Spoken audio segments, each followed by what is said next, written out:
From the moment of Spanish and Portuguese involvement on the African coast, they were involved in the buying of slaves. Enslaved people were part of the goods offered for sale in the marketplace, often in conjunction with gold, which, as you will recall, is what they had originally gone there for. But in terms of patterns and numbers, if you look at this table, you will see that for the 16th century, the transatlantic trade seemed to be part of an older pattern.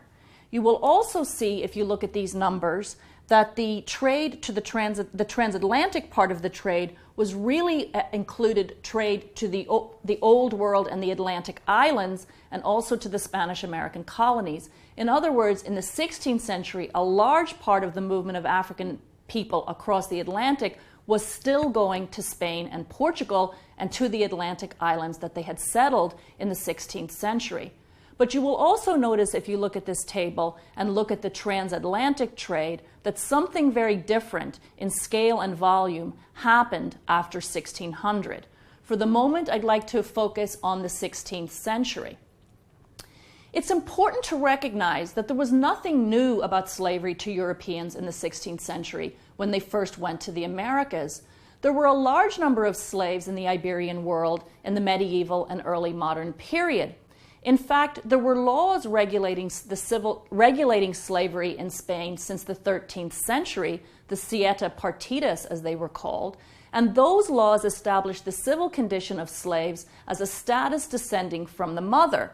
This was in fact copied from Roman law, and that set of laws, slightly revised in 1546, would actually provide the legal framework for slavery in the early Spanish-American colonies. Spaniards could not enslave co-religionists, that is to say, other Christians. But until the 16th century, the population of slaves in Spain and Portugal was of diverse origin. Muslims from North Africa and the Kingdom of Granada, but also Albanians, Greeks, Slavs, and other people of European descent commonly found on the Mediterranean slave market. The geographical origin began to change with the acquisition of the colonies, and from the mid-16th century on, there was an increasing majority of slaves were natives of sub-Saharan Africa. African slaves employed on the peninsula, maybe as many as 200,000 in 1600, were employed in very diverse occupations. Some, as in the Atlantic islands, did work in sugar in the few places that had it, like Valencia, and some in salt mines. But the vast majority worked on the land or as domestic servants in the homes of the wealthy, in convents, in churches, and artisan workshops. The presence of Africans in the early modern world of Portugal and Spain is brilliantly in evidence in this beautiful painting of the Lisbon waterfront in 1570. And if you look at this incredible painting that Velázquez did of his slave Juan de Parejo, you will see an example of what was called a Morisco slave. Juan de Parejo was himself a painter and an artisan in Velázquez's workshop. It was in the Atlantic islands that the link between medieval and modern slavery was made, and the link between slavery and sugar production. In those islands in the 16th century, we see the working out of three elements that would be important in the Americas: large landholding, the production of a market crop, sugar, for sale to Europeans in their market, and the turn to slave labor to grow it. Sugar emerged first in Madeira and the Canaries, and then on Sao Tome. But if slavery was already linked to sugar in those islands, in all of those places, slaves were still part of a mixed labor force, and slavery was not a racialized condition. It was not a condition only experienced by sub-Saharan Africans.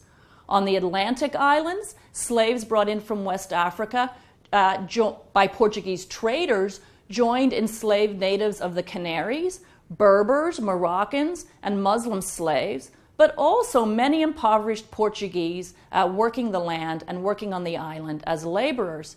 In fact, in the 16th century, Madeira probably resembled as much a province of Portugal as a New World plantation colony. In the early Spanish-American colonies, this pattern was pretty much repeated. And if you look at those numbers, you'll see that there was a significant number of slaves sold to the Spanish-American colonies in the 16th century. But while sugar emerged as an important crop in a few places, Veracruz, for example, by the end of the 16th century, African slaves were employed in a wide array of occupations, much as they had been in Spain, including in domestic service, artisanal workshops, and the institutions owned by church and state. And slavery was as much an urban as it was a rural institution. Spanish America was never the model for plantation slavery. The status of slaves in early colonial Spanish America was more like the old slavery than the new one that was about to emerge. So if the Atlantic islands and the sugar colonies in the early Spanish Americas give us some idea of what was to come, the model of plantation slavery that emerged in the Americas in the 17th century and the scale and nature of the slave trade, the transatlantic trade that grew up to provide that stream of labor, was actually something quite new onto the world. New World slavery was a far different institution than that institution as practiced in Europe, the Muslim world, or sub-Saharan Africa. In fact, as Robin Blackburn, the historian, puts it, New World slavery was assembled from traditional ingredients, an old form of labor organization that gained new vigor in a changed economic environment as capitalism developed in a context of increased trade in lucrative commodities such as sugar. New World slavery, in other words, was devised for a new situation, the highly specialized plantation society, and it was not the invention of the Spanish so much as the British. And it is here that the question of the relationship between capitalism and slavery first arises, and it is, of course, a central issue in this course. But given the new, highly localized, and uneven development of capitalism as a way of organizing production, it's introduced here and posed as a question, as a matter for inquiry, and not as an answer.